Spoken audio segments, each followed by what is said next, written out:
자, 교리학 들어갑니다. 1페이지 보면 교리학은 제1부에서 서론이 나타납니다. 자, 1장에 계시가 주어지는데 하나님이 자신을 스스로 알리지 않으셨다면 인간은 하나님에 대한 어떠한 지식도 가질 수 없으며 인간 그대로 버려두신다면 하나님을 찾을 길이 없을 것이다. 그래서 계시에 대한 교리입니다. 계시가 있기 때문에 우리가 하나님을 알 수가 있지, 하나님 스스로가 보여주지 않으면 우리 하나님을 도저히 알 수 없다. 그리고 인간은 무엇만 추구해? 물질만 추구할 수밖에 없는 게 인생이다 라는 것을 우리가 알 수 있죠. 그래서 이 계시에는 일반 계시는 자연 사건과 자연 법칙을 통하여 하나님의 섭리를 보여주시는 것이다. 우리 이미 다 알고 있죠. 일반 계시의 불충분성, 자연을 통해 하나님을 알 수 있으니 지금은 죄의 암령에 의해 흐려지고 알 수 있으나 지금은 죄의 암령에 의해 흐려지고 희미해진 상태다. 타락한 이 성으로는 일반 계시에 의해서는 하나님을 충분히 알 수가 없다. 두 번째 특별 계시입니다. 특별 계시에 대한 말씀이 성경에 기록되어 있다. 이 계시 속에 사실과 말씀이 병행하여 말씀은 사실을 해석하고 사실은 말씀에 의해 본질을 제공해 준다. 그러니까 이 말을 다르게 말하면 하나님은 언약하죠. 네? 언약과 성취로 모든 것을 다 이루신다. 그거 내용이 특별 계신 말씀이다. 그래서 말씀은 사실을, 말씀은 언약이잖아요. 언약대로 사실이 이루어지죠. 그래서 언약이 사실을 해석하고 사실은 말씀에게 본질을 제공한다. 그러니까 구약을 통해서 구약이 진짜 하나님 말씀인가를 뭘로 증명해요? 구약은 약속이니까 신약을 통해서 증명이 되는 거예요. 신약이 성취되니까. 구약의 약속대로 예수님이 오시니까 그건 진리다 이러고 사실이다 하고 드러나는 거예요. 그리고 그 신약을 통해서 신약이 사실인가 이걸 확증할 수 있는 건 뭔가, 아까 우리가 살펴본 것 같이 뭐예요? 미리 선지를 통해서 예언을 해주지 않고 무엇이 이루어지게 만들면 그거는 하나님이 하셨다 이렇게 인정을 안 한단 말이에요, 인간이라는 거. 그러니까 선지자를 미리 보내서 예언, 약속하게 하고 그 다음에 그대로 이루어지는 거예요. 선지자를 통해서 메시아를 보내주겠다 수없이 말해놓고 그 다음에 약속대로 뭐예요? 예수님이 오시니까 예수님은 하나님의 보내심을 받은 자다. 왜 보내셨는가? 우리의 모든 죄를 다 사해 주시고 우리의 심령을 영원한 왕으로 통치해 주시고 또 아버지를 참 알 수 있는 신지식에 참 진리에 이룰 수 있도록 예수님은 참 선지자로 보내주셨다. 그런 예수님을 통해서 뭐예요? 우리가 하나님을 알며 하나님을 경외하며 하나님을 찬양하게 만들어 주신다. 그렇게 하기 위해서 하나님께서는 메시아를 이 땅에 보내주셨다. 그래서 그 약속대로 메시아가 오셨다는 것, 그것은 결국은 뭐예요? 말씀이 사실로 되어졌다. 그리고 그 사실로 되어진 게 진짜 하나님이 하셨는가 알기 위해서는 구약 옛 언약의 말씀으로 우리가 그 일을 하나님이 지금 이렇게 된 것은 하나님이 그렇게 하신다고 하셨는데 그대로 뭐예요? 되어진 거다. 그러니까 누가 하신 거예요? 하나님이 하셨다. 그래서 누굴 경외하게 돼요? 하나님을 경외하게 되는 거예요. 자, 썩을 몸이 썩지 않은 몸을 잊게, 부활의 몸을 잊게 해주신다 하는 것을 하나님이 약속한 대로 이루시는 거예요. 그러니까 정말 내가 육체로 살다 멸망당하는 것이 아니라 부활함을 받고 영생에 이르게 되는 이 모든 것이 누구의 은혜다? 하나님의 은혜요 사랑이다. 이걸 깨닫고 그 하나님을 경외하고 그 하나님을 섬김의 생활이 우리에게 주어지도록 그렇게 만들어 주신다. 그것이 이제 특별 계시의 내용이죠. 그래서 특별 계시의 필요성은 뭔가? 특별 계시는 죄가 세상에 들어옴으로 필요하게 되었다. 부패한 심령이 영적으로 둔하여졌기 때문에 이 성경을 통해서 어때요? 우리를 하여금 의인되게 만들어 주시기 때문이다. 두 번째 특별 계시의 방법은 말씀이 육신되게 하여 이 땅에 그리스도를 보내어 생명과 빛으로 말씀을 공급해 주시어 택자를 보내주시는 것이 특별 계시의 방법으로 주어진다. 그러니까 특별 계시는 뭔가 말씀이 육신이 되게 하신다. 이게 원래 하나님의 아들이었는데 그가 인간의 몸, 육체를 입고 오셨다. 그런 다음에 어떻게 돼요? 우리 육체된 자들을 하나님의 자녀로 다 만들어 주신다. 그러니까 예수님께서 원래 말씀, 하나님의 형상이 말씀이 있는데 그 말씀이 이 땅에 육체로 오셨다가 우리 육체된 우리를 다시 신령한 부활의 몸을 입게 해가지고 하나님의 형상을 힘있게 만들어 주셨다. 그러니까 그런 내용이 바로 성경이다. 그래서 예수의 생명과 빛이 우리로 하여금 우리의 죄성을 다 소멸시켜버리고 우리를 의롭다 해주시고 구원에 이르도록 그렇게 만들어주신다. 그 내용이 바로 특별 계시고 그 방법이 우리를 영생에 이르는 방법은 바로 예수님이 육신이 되시는 그것을 통해서 우리로 하여금 예수와 함께 죽고 예수와 함께 사는 역사를 만드시는 그것이 바로 뭔가 그게 특별 계시 우리를 구원하는 하나님의 섭리다. 이런 걸 말해주고 있어요. 그러니까 우리가 구원에 이르는 것은 내가 무엇을 하여 영생을 얻으리까? 이 자체는 완전히 인본주의라는 거죠. 누구를 통해서만? 예수를 통해서만 우리가 영생함에 이르게 되어진다. 그래서 그 청년이 내가 무엇을 하여 영생을 얻으리까 하니까 네가 그런 계명을 지켰느냐? 이렇게 나가는 거예요. 그럼 마지막에 뭐라고 그래요? 부자가 천국에 들어가는 건 낙타가 바늘길을 든다는 거야. 그 부자라는 말은 세속주의. 내가 무엇을 하여야 이렇게 우리가 인간이 무엇을 해서 얻을 수 있다 이렇게 시작하는 그 자체가 잘못된 거예요. 누구를 통해서만이? 예수 그리스도를 통해서만이 말씀이 육신이 돼서 오신 그 예수를 통해서만이 우리도 이제는 육신이 뭐예요? 다시 말씀이 될 수 있는 그런 단계로 올라가게 되어집니다. 그 말씀의 단계가 뭐예요? 영적 단계를 말하는 거죠. 그러니까 육체에서 영적 단계로 우리를 하나님의 자녀되게 만들어주시고 자 그래서 일반 계시는 자연 법칙을 통하여 하나님의 존재와 속성과 능력을 보여주시죠. 그 일반 계시를 통해서도 뭐예요? 하나님의 살아계심과 그리고 하나님의 그 속성 하나님의 인자심, 자비하심, 영원하심 그게 다 자연 만물을 통해서 보여준다. 그리고 이 죄로 다 모든 게 덧입혀졌죠. 일반 계시를 해석할 수 있는 능력을 약화시키고 제한시켜버린다. 아담이 범죄함으로 죄가 다 덧입혀져 버렸어요. 그래서 이게 막에 이렇게 죄로 가려졌기 때문에 의에 도달할 수도 없고 하나님을 볼 수도 없게 그렇게 됐다. 근데 특별 계시를 통해서 바로 성경을 통하여 하나님의 존재와 속성과 능력을 보여주신 거예요. 그래서 그리스도를 통한 자기 계시 방법을 취하십니다. 그래서 예수 그리스도가 바로 진리죠. 진리 선포로 생명을 우리에게 공포해 주는 거예요. 네. 우리가 영원히 사는 것은 물질에 있는 것이 아니라 하나님의 말씀에 있느니라. 사람이 떡으로만 사는 것이 아니라 하나님의 말씀으로 사느니라. 그게 바로 그 말씀이죠. 진리를 선포함으로 인해서 생명을 공급해 주신다. 그래서 하나님의 인격체를 계시해 주신다. 그래서 하나님이 어떠한 분이신가?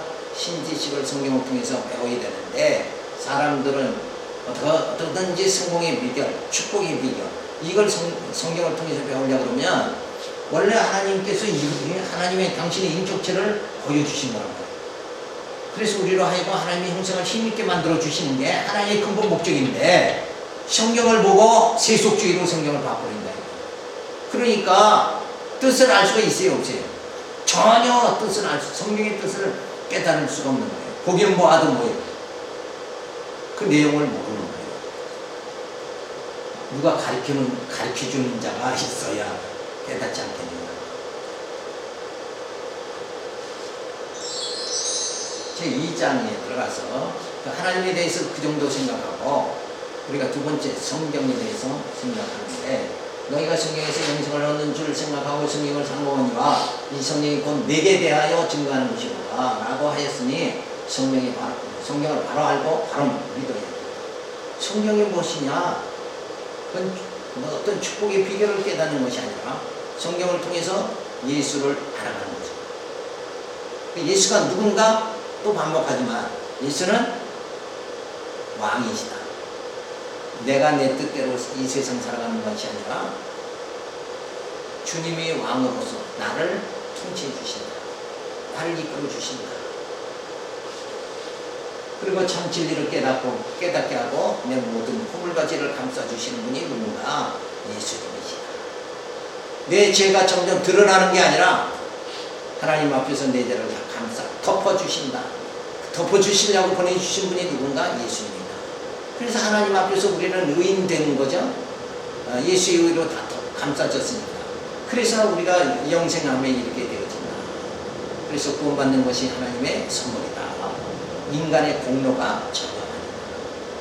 근데 인간은 세상 살면서 자기를 자꾸 드러내는 거예요. 내가 그래도 할 수 있다. 나는 이런 사람이다. 그러면서 드러낸다는 것 자체가 그게 어리석습니다. 그래서 우리는 늘 뭐만 해야 돼요? 십자가만을 잘 해야 돼요. 성경은 하나님의 계시의 기록이다. 타락한 인간을 구원하시려는 하나님의 계획과 그 뜻을 이루기 위하여 주신 계시의 말씀이다. 그러니까 성경을 보고 하나님을 알아가려고 하는 것. 그 하나님 이 성경에 이렇게 기록된 게 하나님의 무엇을 우리에게 깨닫게 해 주시려고 하는 것. 그거 초점을 맞춰 나가야 된다는 거죠. 성경 하나님의 특별 계시다. 사람의 지혜로 할 수 없는 진리나 비밀을 하나님께서 나타내 보여주시는 것을 계시라고 하는데 특별히 성경을 통하여 계시해 주는 것이 특별 계시다. 성경은 영감으로 기록. 성경을 기록하는 사람들을 성령께서 감동시켜 기록하게 하셨으니 영감으로 쓰여지신 거다. 그러니까 성경에는 자유주의 학자들은 성경 보면 사탄의 말도 있죠. 가룟 유다의 말도 있고 그런 거 가룟 유다의 말은 성경에서 빼야 그게 성경 아니냐. 그죠? 사탄의 말은 예수님께 시험할지 그러잖아요. 네? 이 돌로 떡대기 얘기야. 그런 사탄의 말은 좀 빼야 성경답지 않겠냐. 근데 그러면 그 족보장에서도 그 다말이라든지 유다라는 라합 기생 라합의 후손에서 예수님이 오셨잖아요. 예수님 족보에 라합도 들어가 있잖아요. 그런 싸가지 없는 것들은 다 제거해야 된다. 근데 그게 있어야 되는 이유가 뭐예요? 그를 통해서 하나님 역사를 이루어가십니다.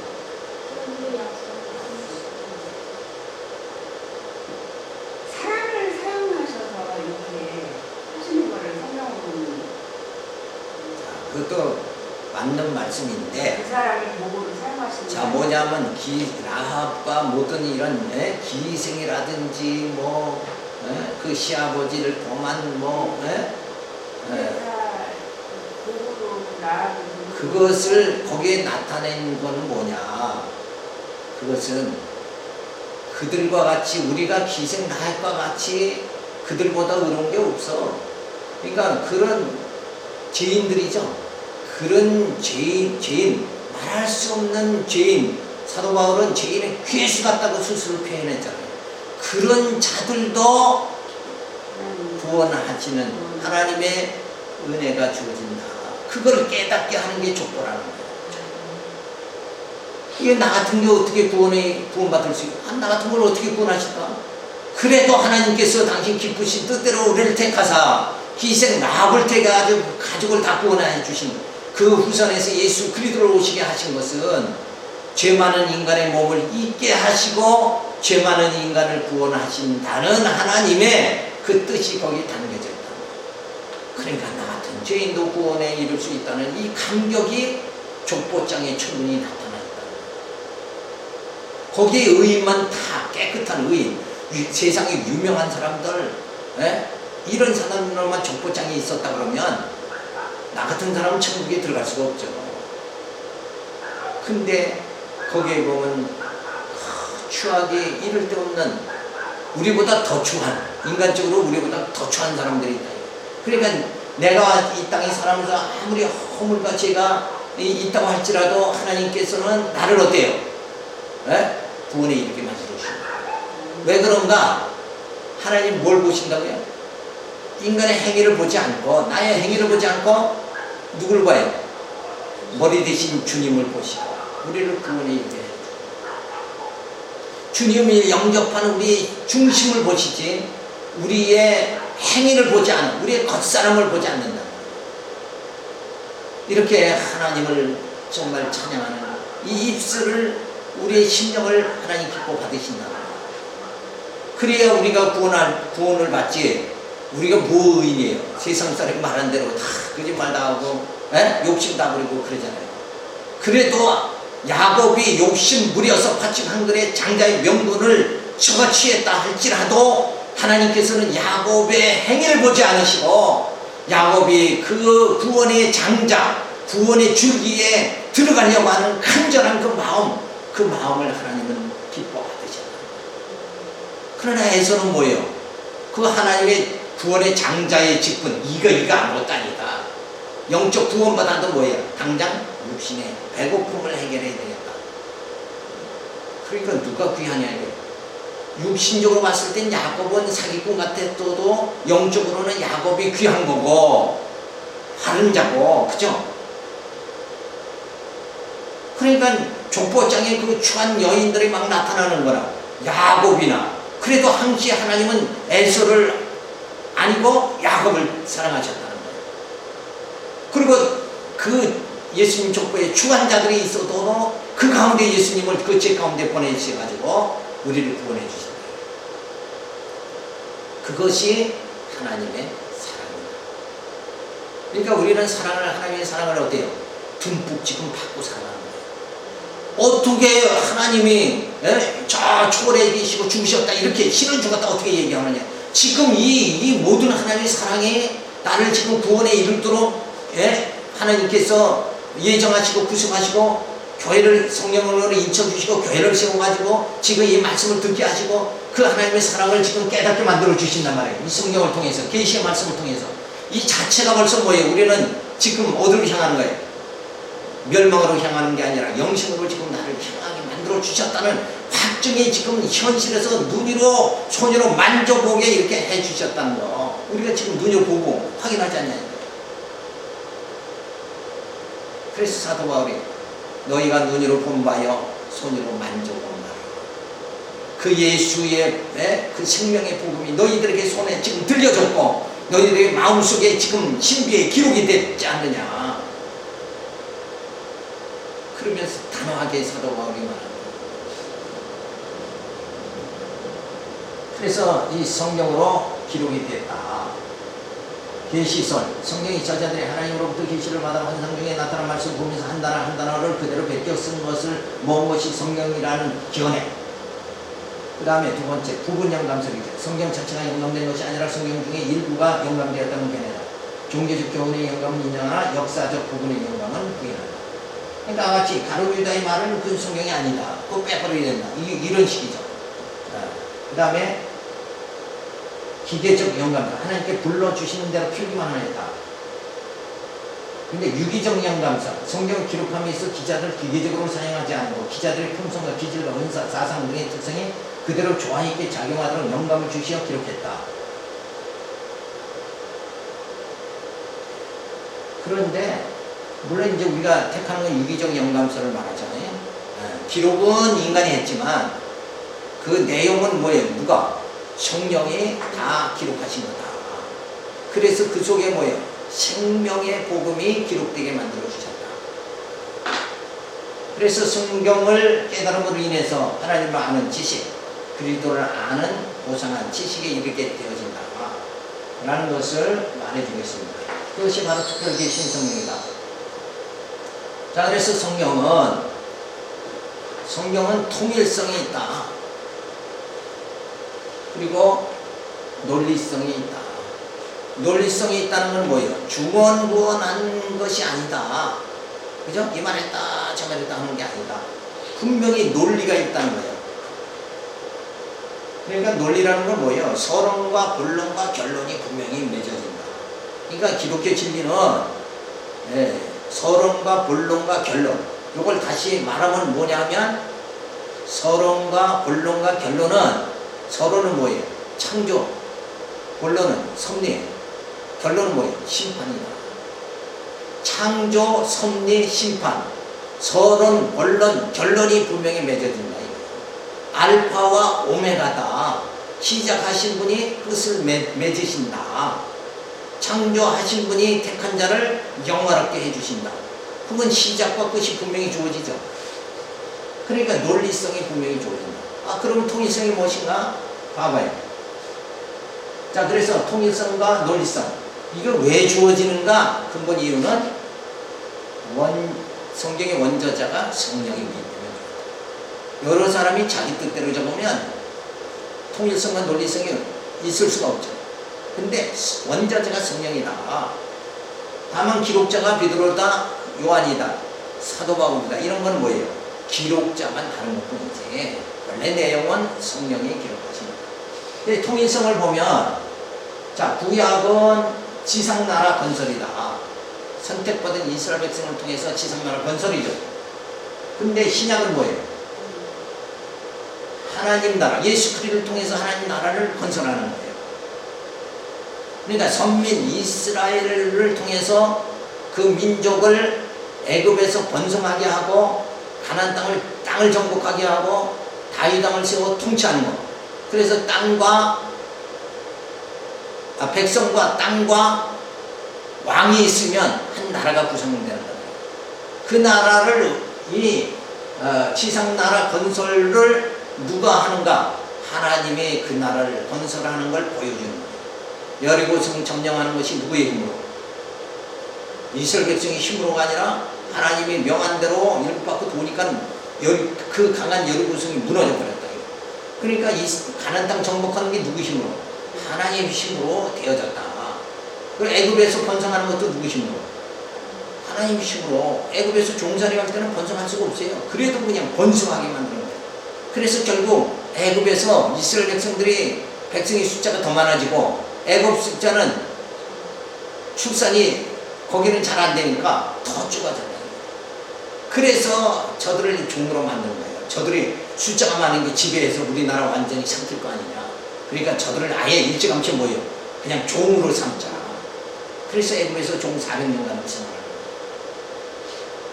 그런데 하나님이 택한 자들을 그 애굽에서 종살이하게 만드는 이유도 결국 하나님의 자녀를 번성하게 하시는 하나님의 섭리가 주어졌다. 우리가 이 광야 땅에 살죠. 그런데 이 광야 땅에 뭘 주셔요?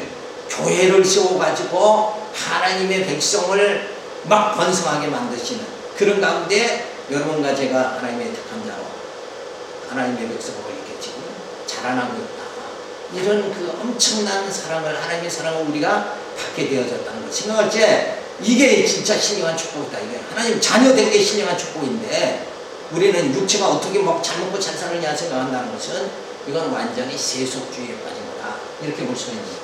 그래서 구약의 지상나라 건설인데 신약에는 예수 그리스도를 보내가지고 온 세계에 교회를 세워가지고 하나님 백성을 번성하게 만들고 그리고 예수님 따라서 천국을 정복하고 그리고 그 나라에서 누구의 통치받아요? 이 많은 영 대신 예수님의 통치를 받게 되어진다. 그러니까 지상나라를 하나님이 세워준다는 걸 다 보여주고 앞으로 장차 세워질 나라가 뭐예요? 하늘나라죠. 요 나라를 믿는 믿음을 심어주기 위해서 저렇게 역사를 기록하게 역사를 이루게 만드신 거다. 그러니까 구약을 보면서 우리는 어딜 봐야 돼요? 하나님이 이렇게 지상나라도 세워주시는데 선지자들의 약속대로 메시아를 통해서 하나님 나라 세워준다는데 이 나라를 봐야 된다. 이 지상나라가 세워지는 걸 눈으로 목도하면서 우리는 하늘 나라가 세워질 거, 영원한 나라가 세워질 거, 그거를 뭐예요? 믿는 믿음을 소유하게 해요. 믿음 주시기 위해서 구약을, 그리고 신약에서 성취하신다. 그러니까 구약에서의 지상나라는 뭐에 대한 약속이에요? 하늘 나라 세워주시는 데에 약속에 불과한 거다. 이거예요.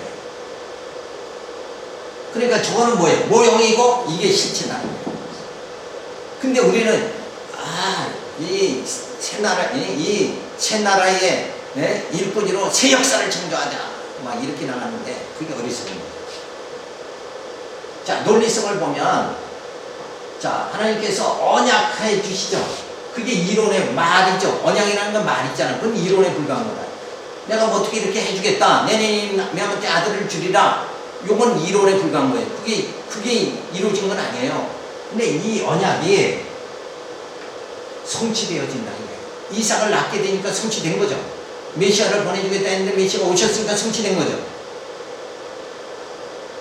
자, 그러면 요 언약은 이론이고 성취는 뭐예요? 이건 사실이다. 사실로 드러난 거다. 말로 약속한 게 이 언어가 사실로 드러났다. 내가 여행 가는데 가서 딸아이한테 내가 하모니카를 사다 주겠다.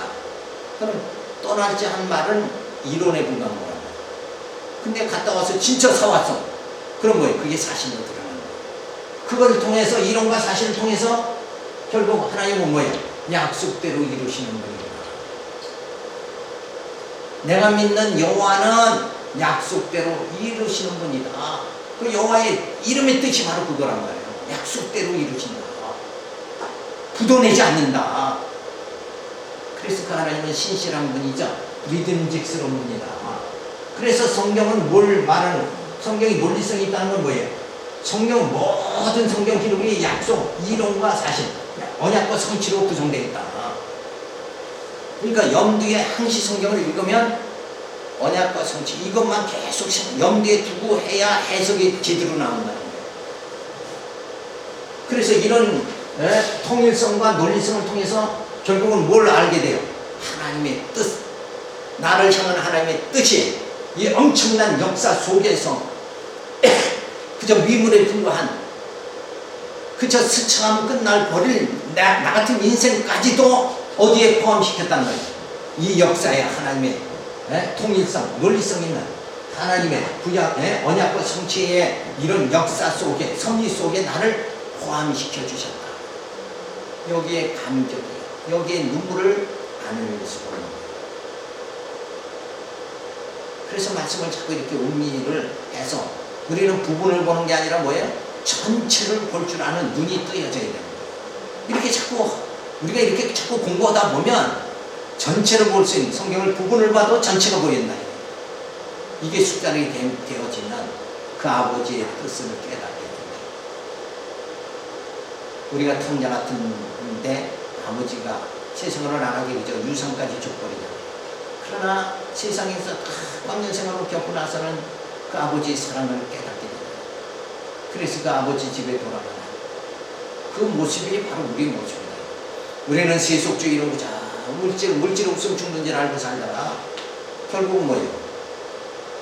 물질을 못 주고서 가져가는 것도 아니고 그때의 허탈감을 맛보면서 그 하나님의 사랑을 깨닫게 됩니다.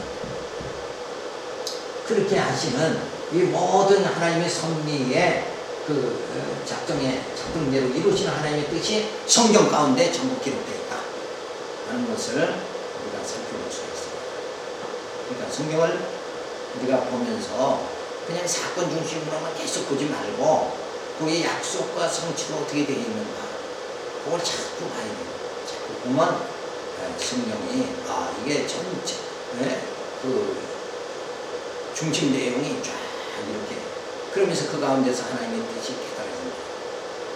하나님이 이렇게 하시려고 나 같은 죄인을 구원하시려고 이렇게 엄청난 역사를 베푸시고 민물에 불과한 그저 나 같은 인생을 이런 엄청난 하나님의 구약을 통해서 그림자로 이렇게 보여주는 엄청난 사건, 신약을 통해서 신령한 나라가 이루어지는 이 엄청난 이 하나님의 프로그램, 이 하나님의 섭리, 이 뜻에 나를 포함시켜 주셨다. 너무 감사하죠. 얼마나 감사해요. 사람도 나를 금방 무시하는데 하나님이 나를 사랑하는 건 진짜 이렇게 엄청난 역사를 통해서 나를 사랑해 주신다는 거예요. 이게 보통 문제가 아니에요. 근데 이걸 우리가 성경을 보면서 보지 못한다는 거예요. 그러니까 하나님의 사랑의 감격 속에 살아야 될 성도들이 그저 보이는 세속주의에 빠져가지고 하나님 섭섭합니다. 하나님 왜 안 왜 응답이 안 됩니까? 이러고 바등바등하지만 이런 말씀을 깨달으면 봐봐요. 하나님께서 구약의 이스라엘 선택된 백성을 통해 가지고 지상나라 그 수많은 기간을 통해서 이루어 주시고, 그리고 신약 예수를 통해서 이 영원한 나라를 세워 주신 하나님의 엄청난 역사, 신구약 성경 이렇게 두껍잖아요. 그 모든 사건이 초점을 맞췄는가? 나를 향하고 있다. 이걸 생각하면 하나님의 사랑의 감격에 안 들어갈 수가 없죠. 근데 하나님께서 오늘 뭐 몇십만 원 주면 감격해하고, 요거는 진짜 말초 신경을 자극해야만 감사를 나온다는 것은, 감사가 말초 신경에 주어지는 건 잠깐 주어지는 거고, 이런 말씀, 진리의 말씀, 이 성경 말씀을 통해서 우리에게 주어지는 그 감격은 어디로부터 오는가? 이 말초 신경에 의해서 오는 게 아니고 어디로 와요? 어디로 오는 거예요? 모든 건 열로 오잖아요. 머리로부터 오잖아. 그죠? 이걸 우리의 지각으로 이 하나님의 섭리를 인식하게 만들 때 엄청난 하나님의 그 역사 섭리가 이 머릿속에 입력이 되면서부터 우리는 감격이 들어온다는 거예요. 근데 세상 물질은 요 말초 신경을 자극해서 기쁨을 주는 거다. 그죠? 이거보는 차원이 다르다. 진리는 우리의 영으로 주어지는 거예요. 이 세상 복은 말초 신경, 육체로 주어진다. 이게 육체의 복이냐, 영적 복이냐, 이게 이렇게 달라지는 거예요. 오늘 여기까지 보겠습니다. 기도합니다. 할렐루야, 감사를 드립니다. 주신 말씀 더욱더 기억하면서 하나님의 섭리, 그 하나님의 우주적이고 엄청난 그 역사 섭리가, 이 모든 것이 지금 구원의 섭리가 나를 향하고 있다는데 우리는 감격하지 않을 수 없습니다. 이 놀라운 말씀을 더욱더 깨달아서 정말 무엇이든지 그저 없는 가운데서도 있는 것 같이 살아갈 수 있도록, 가난한 자 같더라 실상 부유한 자로 살아갈 수 있도록 인도하여 주시옵소서. 그저 하나님의 그 섭리만, 그 하나님의 사랑만 찬양하며 살아갈 수 있도록 붙잡아 주시옵소서. 이사고 예수님의 이름으로 기도드렸습니다. 아멘. 수고했습니다.